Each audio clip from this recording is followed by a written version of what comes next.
Good afternoon. Today I'm going to be sharing with you how I and my students warm up before a Pekiti Tirsia or any Filipino martial arts session. The warm-ups are not just designed to get your body warm, but it's also designed to get you ready for the specific requirements of dealing or working with weapon arts, specifically also the specific movements of the Filipino martial arts. So we're not just warming up our arms, our wrists, our forearms, elbows, our shoulders.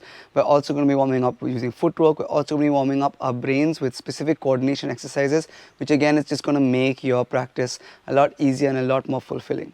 I'm going to start with taking two sticks and holding them from the middle. I'm going to hold my arms out to the side, and now you can bend your arms as you get more tired, but don't put them in front of you because then you're going to start having your sticks hit each other. So holding them out to the side, I'm just going to be in this square stance, and then I'm going to start rotating them. And the aim is to go from here with the sticks facing up and down to reversing it as much as possible, and then the other way as much as possible. Now if I just try and do this with sheer, like if I do it slow motion and use just my muscles, there's always going to be a limit as to how much I can do this.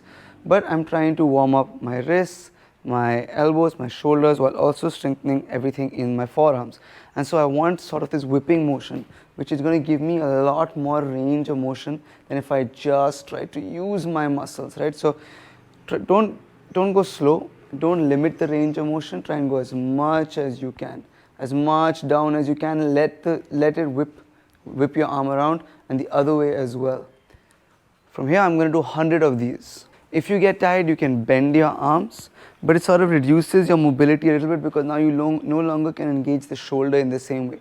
So I would really recommend keeping the arms straight for the entirety of the set. Once we've finished 100 of those, we're going to continue with trying to stretch again our wrists, elbows, shoulders, strengthening our forearms, and just getting my arms and my body ready for Kali.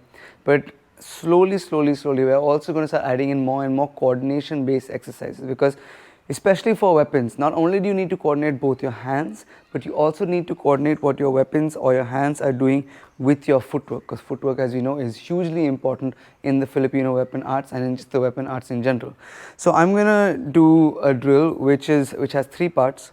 I'm going to cross my wrists low, and I'm just going to remember that every time my sticks open, my foot's going to come out. For now, when I take my foot out, I don't want to put any weight on the front leg. I want to be in sort of this cat stance.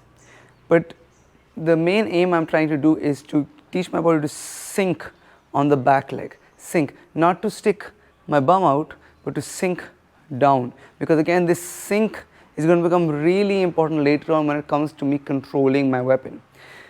I'm going to cross my arms in front of my hips, and then as I open them, I'm going to take my leg out and sink. 1, 2, 3, 4, 5, 6, 7, 8. There's no weight on this front leg.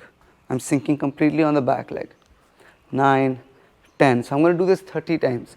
Now it's important, 2 things are important. The first is that I maintain this 90-degree angle between my stick and my forearm. I've spoken about this angle before, and when I think 90 degrees is appropriate, and when I think a little bit more than 90 degrees is appropriate. For the sake of this exercise and all 3 versions of this, we want this 90-degree angle to be maintained.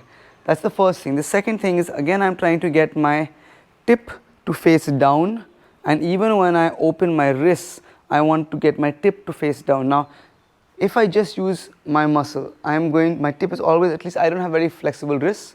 The tip of my stick is sort of diagonal. I want that whipping motion on both sides, when I open and when I close, because that's what's going to give me the best warm up and it's going to help me get stronger, especially in my forearm and my wrist, and it's also later going to translate directly into my vertex. So all low. Even when I close, I'm getting my sticks to point down. When I'm opening, I'm getting my sticks to point down. I typically like to do 30 of these. From here, I'm going to do the same thing, except my arms are in front of my chest. And again, as the sticks open, the leg comes out. So it's 1, 2, 3, 4, 5, 6, 7, 8, 9, 10, and I'm going to do 30 of these as well. All the same rules apply. I want my stick to be facing down at the end.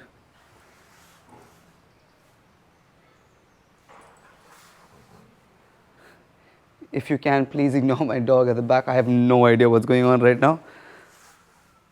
But ladies and gentlemen, presenting the great Luna. The third version of this is I'm going to do the same thing, except now it's going to be above my head. Now this is going to change one thing, which is that earlier my sticks were facing down. Now my sticks are going to be almost horizontal, parallel to the ground. And again, I want my sticks, instead of facing down, I want them to be facing in front, both when I open and when I close. So I'm going to start with my wrists crossed above my head. As my sticks open, my foot's going to come out. Open, close, open, close, open, close, open, close.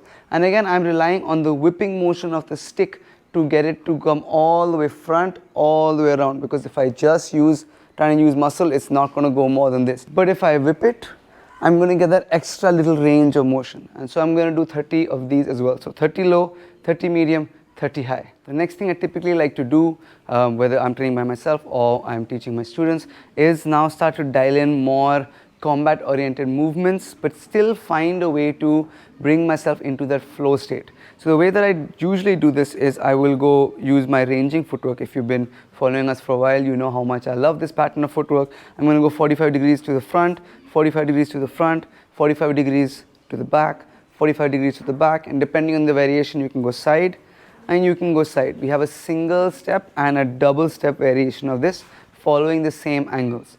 If you're new, or if you just are feeling a bit rusty, you can just do this with two sticks on your shoulders, and the sticks are parallel to each other and parallel to the ground, and they're just going to stay there. So they're not going to go down and they're not going to go up, and I'm just going to do my footwork like this.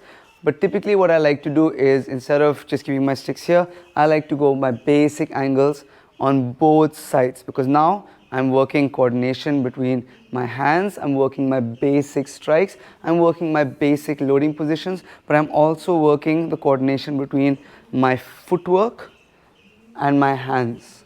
I'm striking as I'm stepping, I'm striking as I'm stepping back. When I'm going forward, when I'm going back, and I'm also training myself to not just be able to move front and back, but to also be able to move in these angles, which is super important when it comes to fighting with a weapon. I want to be able to get off center line, so and later maybe then get back onto center line, and again exit off center line. So that's why we have so much triangular footwork. So sticks on my shoulders, as I step I'm going to strike 1, 2, 1, 2, 1, 2, 1, 2, both the single step and then the double step version of this as well.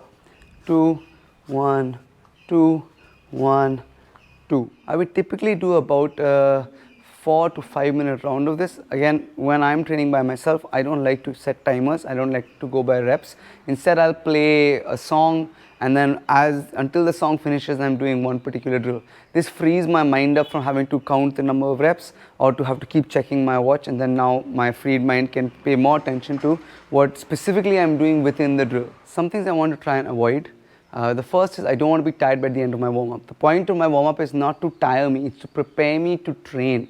And if I am huffing and puffing and really tired at the end of the warm-up, it's probably going to affect the way that I'm going to train.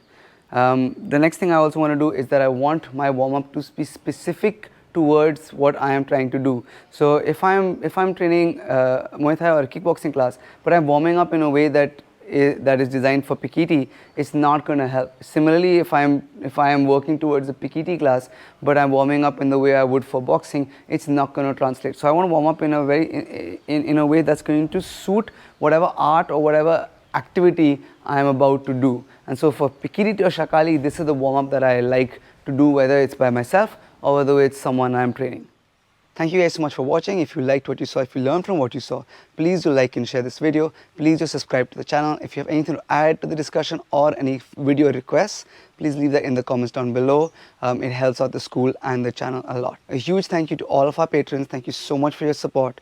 If you'd like to know more about our Patreon page and the exclusive content that we offer there, check out the link in the description down below. Lastly, our online classes are up and running and our residential program is up and running. So train with us either wherever you are in the world or to come here in Goa, stay with us and train with us. Check out the email address I'm going to leave in the link in the description, down below. Thank you so much for watching and see you in the next video.